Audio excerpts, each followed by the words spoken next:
नमस्कार, मैं Atul Jain Hindi news channel नेता नगी 24/7 चैनल पर आप सबका हार्दिक स्वागत करता हूं। आज फिर से हम अंधेरी पूर्व विधानसभा के उपचुनाव के बारे में बात करने के लिए आपके सामने आए हैं। आज हमारे साथ इश्तियाक जागीरदार जी हैं, जो राष्ट्रवादी के माइनॉरिटी सेल के माजी जनरल सेक्रेटरी रह चुके हैं और उसके बाद ह्यूमन राइट्स के वो ऑल इंडिया के प्रेसिडेंट हैं। सर, आपका हार्दिक स्वागत है। आज अंधेरी पूर्व विधानसभा जिसका उपचुनाव जो है आप सभी जानते हैं कि कितना जोर शोर से चल रहा है और टीवी के माध्यम से भी सिर्फ 24 घंटा एक ही बात चल रही है, अंधेरी पूर्व का विधानसभा। देखिए आज क्या बात है। हमारे साथ इश्तियाक जागीरदार जी हैं। हमारे इस विधानसभा में दो उम्मीदवार जो पार्टी के थे, जिसमें एक महाविकास आघाड़ी की श्रीमती ऋतुजा रमेश लटके मैडम वो खड़ी है। आज आप जानते हैं जैसे कि हमारे आमदार श्री रमेश लटके जी, जिनका 6 महीने पहले उनका निधन हो गया, तो आज इस अंधेरी विधानसभा का बाई इलेक्शन होना ही था। तो इस हिसाब से आज बाई इलेक्शन जैसे होने जा रहा है, तो यहाँ पे महाविकास आघाड़ी की ऋतुजा रमेश लटके उम्मीदवार हैं और भारतीय जनता पार्टी की ओर से मुर्जी भाई पटेल को यहाँ पे उम्मीदवारी दी गई थी। लेकिन जैसे आपने देखा कि जितनी बड़ी धमाल और जो मज़ा इस विधानसभा में चल रहा है, तो इसके अंदर ऐसा क्या कुछ हुआ कि भारतीय जनता पार्टी को ये सीट वापस लेनी पड़ी। बहुत शर्मजनक बात है कि इतनी बड़ी पार्टी कुछ सोचे समझे बिना एक उम्मीदवार को जाहिर कर देती है और जाहिर करने के बाद फिर उसे पीछे लेने कहती है, तो ये कितनी शर्मजनक बात है। आइए आज जानते हैं हमारे दोस्त इश्तियाक जागीरदार जी से। इश्तियाक जागीरदार जी, आज हमारे अंधेरी पूर्व विधानसभा में बाई इलेक्शन होने जा रहा है, तो ये इलेक्शन तो जैसे हमने सुना था कि जैसे भारतीय जनता पार्टी ने पीछे अपनी सीट ले ली, तो ऋतुजा रमेश लटके जी, जिनको एक डायरेक्ट डिक्लेयर कर देना चाहिए था कि जैसे वो एक निपक्षपाती एक आमदार चुन के गई है। लेकिन यहाँ पर ऐसा हुआ है कि कुछ 4 अपक्ष आमदार जो आज भी जो 4 अपक्ष उम्मीदवार हैं जो आज भी अपनी इस चुनाव में डटे हुए हैं और इस इलेक्शन को लड़ने जा रहे हैं। तो आने वाले 3 तारीख को जो चुनाव होने वाला है, तो आपको हमने उस दिन देखा था फॉर्म भरने के समय, आप भी श्रीमती ऋतुजा रमेश लटके जी के साथ थे। तो आप क्या कहेंगे?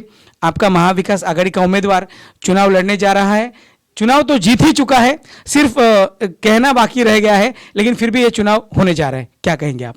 देखिए, सबसे पहली बात तो मैं अंधेरी पूर्व विधानसभा के सभी मतदाताओं को धन्यवाद देता हूं और शुभकामनाएं देता हूं। और अभी से मैं जितनी भी शुभकामनाएं देता हूं कि ऋतुजा ताई रमेश लटके मैडम जो है ऑलरेडी जीत चुकी है।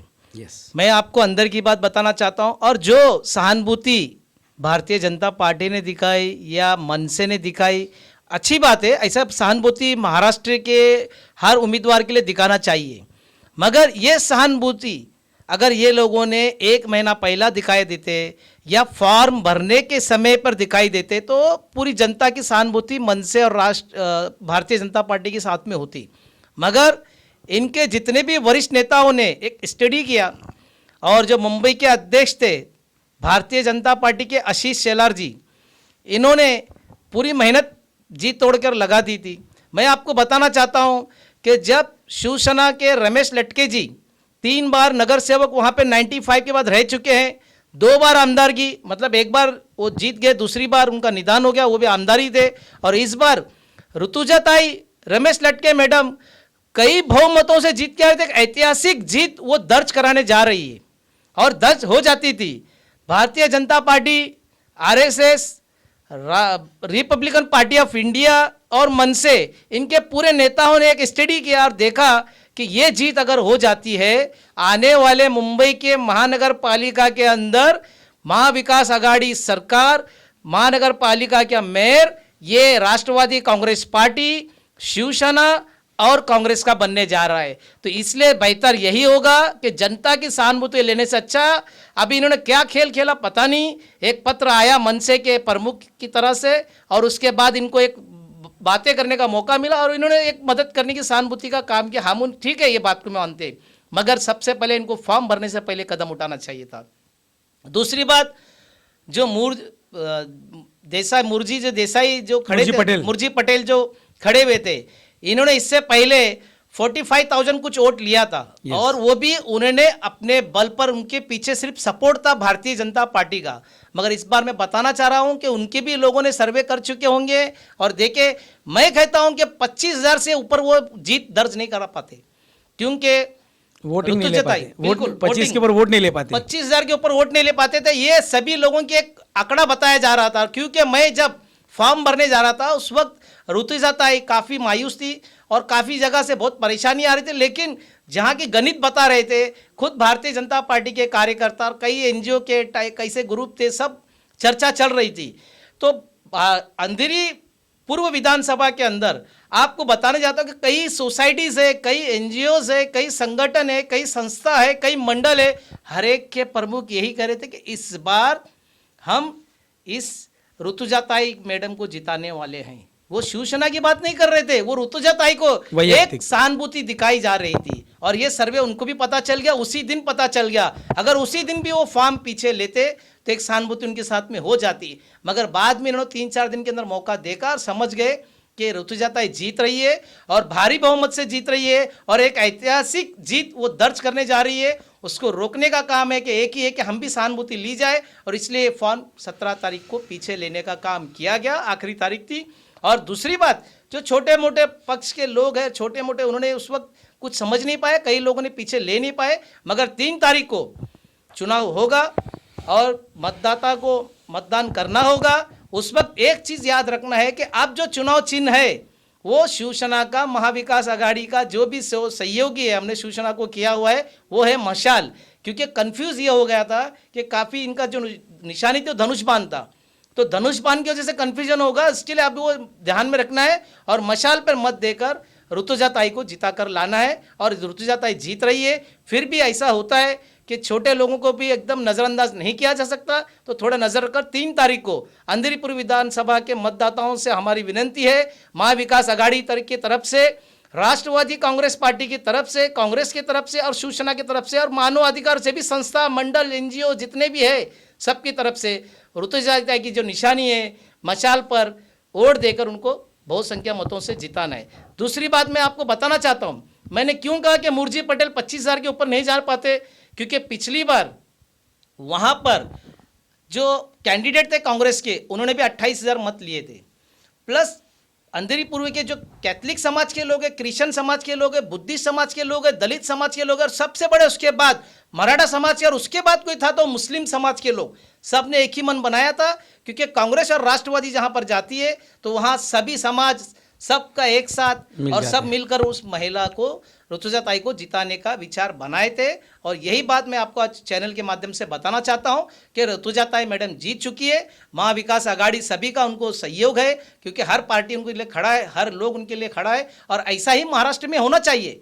किसी का कोई आदमी मर जाए या किसी का घर का किसी का निधन हो जाए तो ऐसे समय पे सबको एक आकर काम करना चाहिए। अभी जो भारतीय जनता पार्टी ने कदम लिया बहुत लेट लिया, मनसे ने जो कदम लिया बहुत लेट लिया, ये 1 महीना पहले लेते तो सभी सहानुभूति उनके साथ में होती।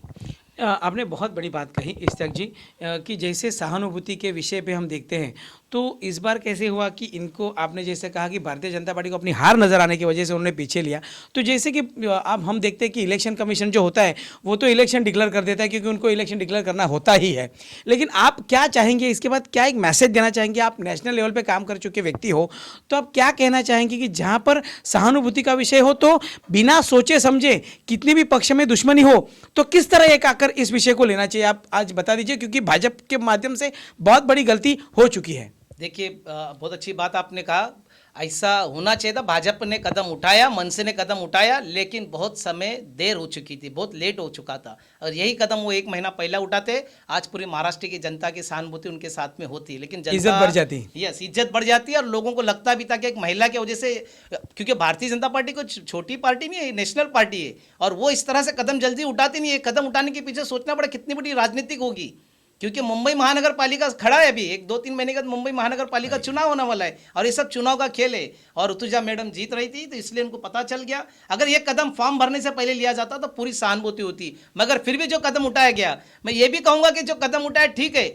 लेकिन आने वाले समय में अगर आप लोग पहला कदम उठाते, सहानुभूति पूरे महाराष्ट्र की जनता की रहेगी। और ऐसा होना चाहिए, पक्ष रहे अपनी साइड में। ऐसा कोई महिला का काम होता है, किसी का आदमी का देहांत हो जाता है कोई कैंडिडेट का, और सब मिलकर अगर इस तरह से होता है, ये हमारे महाराष्ट्र या पूरे देश के लिए बहुत अच्छा एक मैसेज जाता है, और ऐसा होना चाहिए मेरे हिसाब से। इश्तियाक जी, जैसे आपने कहा कि मुझे भी ऐसा लग रहा है मन में कि शायद ये चुनाव ऋतुजा वहिनी को, अगर ऋतुजा रमेश लटके वहिनी को अगर डायरेक्ट घोषित किया होता तो वो मज़ा नहीं होती। लेकिन जब अब इलेक्शन होगी तो उसमें कितने हज़ार वोट मिलेंगे तो उसका एक स्वाभिमान और अभिमान होता है, तो उनको भी लगेगा कि मुझे इतने हज़ार वोट मिले, उसका एक अलग आनंद होगा। तो आप इसे किस तरह देखते हो? क्योंकि ये बहुत एक आंकड़ा अपने नज़र में और दिल में होना बहुत बड़ी बात होती है और उसका आनंद कई समय तक रहता है। आप क्या कहेंगे? नहीं, ऋतुजा ताई भारी मतों से जीत रही थी, क्योंकि सबसे पहले पिछली बार उन्होंने 57 रमेश लटके जी ने लिए थे, और इस बार ये महिला होने की वजह से सहानुभूति पूरी अंधेरी पूर्व की जनता के, अंधेरी पूर्व विधानसभा की जनता उनके साथ थी, क्योंकि हर गली, हर कूचे, हर इलाके, हर वार्ड के अंदर सिर्फ उन्हीं की चर्चा चल रही थी कि नहीं महिला है, उनको इस बार जिताना है। और काफी बहुमत से, मैं बता रहा हूं, एक ऐतिहासिक कांग्रेस के वोट है, राष्ट्रवादी के वोट है, 28,000 कांग्रेस के वोट थे। जो पिछली बार जो अमीन हमारे जो ये खड़े थे कांग्रेस के उम्मीदवार, उसके बाद हमारे जो राष्ट्रवादी कांग्रेस पार्टी के उनके भी वोट थे, और काफी यानी 90,000 के आसपास, लाख के आसपास, लाख के तक उनका ये दर्ज होने वाला, लाख तक वोट उनको गिरने वाले थे, और शायद ज़्यादा भी गिर सकते, लेकिन मैंने मिनिमम बताया कि 1 लाख तक उनको वोट मिले। बहुत बड़ी बात है कि उनको भी एक स्वाभिमान लगेगा कि मैंने जब चुनाव लड़ा तो मुझे इतने लोग मेरे साथ थे, तो एक अभिमान लगेगा। अच्छा, आप ये बताइए कि आज महाविकास आघाड़ी के सभी कार्यकर्ता इस चुनाव में उतरे हैं। एक अलग सा माहौल पहली बार देखने मिलता है, क्योंकि जब लास्ट टाइम महाविकास आघाड़ी बनी थी तो एक चुनाव के बाद बनी थी, तो इस बार ये पहला चुनाव विधानसभा का है। तो आप किस तरह देखते हैं कि क्या कहना चाहेंगे अपने कार्यकर्ताओं कि आप किस तरह, आने वाले कुछ दिन बचे हैं अभी, तो किस तरह कार्यकर्ताओं को काम करने के लिए कहेंगे आप? देखिए, अभी हमारे जो राष्ट्रीय अध्यक्ष है शरद पवार साहब, उनके बाद जो महाराष्ट्र के जो प्रमुख है जिनकी जिम्मेदारी जयंत पाटिल साहब, फिर मुंबई की जो जिम्मेदारी है तो पहले नवाब मलिक साहब थे, अभी जो इनको जिम्मेदारी दी है तो अभी उनको संभालने के लिए थोड़ा समय लग रहा है। फिर जिला अध्यक्ष है जो भी है, उनको जिस तरह से आदेश आएगा उस तरह से वो काम कर रहे हैं। वैसे राष्ट्रवादी कांग्रेस पार्टी ने तो अपनी अपनी सीट के हिसाब से काम कर रही है, सभासद नोंदनी चालू है, घरों में जाके प्रोग्राम भी कर रहे, लोगों से मिलना जुलना भी काम चालू है, और आगे किस तरह से कदम होगा पता नहीं, लेकिन राष्ट्रवादी कांग्रेस पार्टी ने अपना काम चालू रखा है, और कैंडिडेट भी सब रेडी रहे, बस काम कर रहे। उसी तरह कांग्रेस भी कर रही है, शिवसेना तो एक पावरफुल जमीन स्तर से काम कर ही रही है। अब आने वाला समय कैसा होगा, किस तरह से पार्टी का अलायंस होगा, किस तरह से कैंडिडेट को सीट मिलेगी नहीं मिलेगी, ये तो सभी पार्टी के पक्षों के जो प्रमुख है वो फैसला करेंगे। फिर वो हिसाब से पार्टी के आदेश के हिसाब से हमको काम करना है, मगर इस बार काम करना है, क्योंकि मुंबई की जनता बहुत तरस चुकी है, और महाराष्ट्र की भी जनता, पूरे आज हालात बहुत ख़राब है, कोरोना की वजह से सब परेशान है, जनता एकदम परेशान हो चुकी है। तो अब जनता के हालात को देखकर काम करना है, वरना ये समय निकल गया तो फिर काम नहीं होगा, तो जनता बहुत नाराज़ होगी, कोई भी पक्ष हो जाओ वो नाराज़गी अपनी जाहिर करेगी। अच्छा, अभी जैसे आपने कहा कि आने वाले महानगर पालिका चुनाव में महापौर किसका बैठेगा, क्योंकि महाविकास आघाड़ी की सरकार है। हाँ, ऐसा है, एक्चुअली महाविकास आघाड़ी सरकार का ही बनेगा, मुझे ऐसे उम्मीद है। अगर इस तरह से अलायंस रहेगा, चलेगा, तो महाविकास आघाड़ी का इस बार महापौर 100% बनेगा। जैसे आपने देखा है कि 3 तारीख को चुनाव है, तो इस अंधेरी विधानसभा में कौन बड़े नेता हैं आज भी जो आखिरी में भी ऋतुजा वहिनी को सपोर्ट करने के लिए आ रहे हैं? महाविकास आघाड़ी में कौन कौन ऐसे नेता हैं? नहीं, सभी पक्ष, राष्ट्रवादी के भी पूरे प्रमुख आएंगे, और हमारे जो शिवसेना के तो है बाला साहब, उदय बाला साहब ठाकरे जी, फिर हमारे कांग्रेस के भी जो है नाना पटोले जी है, जो महाराष्ट्र के अध्यक्ष है, मुंबई के जो भाई जगताप साहब है, और इस तरह से राष्ट्रवादी के तो समझो बहुत से हमारे यहाँ के जिला अध्यक्ष अजित राव राणे जी हैं, फिर उसके ऊपर जो मुंबई के जो भी राखी जादव जी है, और इस तरह से जो महाराष्ट्र के जयंत पाटिल साहब है, सभी लोग मतलब सहानुभूति है, और सब लोग खड़े हैं मतलब उम्मीदवार के साथ में। तो जैसे आपने देखा कि इस बार महाविकास आघाड़ी ने पूरा जोर लगाया है, और ऋतुजा रमेश लटके वहिनी को बहुत अच्छी मतों से विजय बनाने के लिए पूरी ताकत महाविकास आघाड़ी की ओर से लगी है, और अच्छे मतों से अंधेरी विधानसभा में आमदार चुनकर जा चुका है। सिर्फ कहना बाकी है, आने वाले 3 तारीख को चुनाव होने के बाद 6 तारीख को सिर्फ जाहिर करना बाकी है। बाकी आमदार तो यहाँ मिल चुका है। एक महिला आमदार पहली बार अंधेरी विधानसभा में हमें मिलेगी, ऋतुजा रमेश लटके वहिनी के माध्यम से। मैं आपको फिर से एक बार कह दूँ कि इस चुनाव में मशाल उनका चिन्ह है, तो वो आपको बहुत ध्यान रखना ज़रूरी है।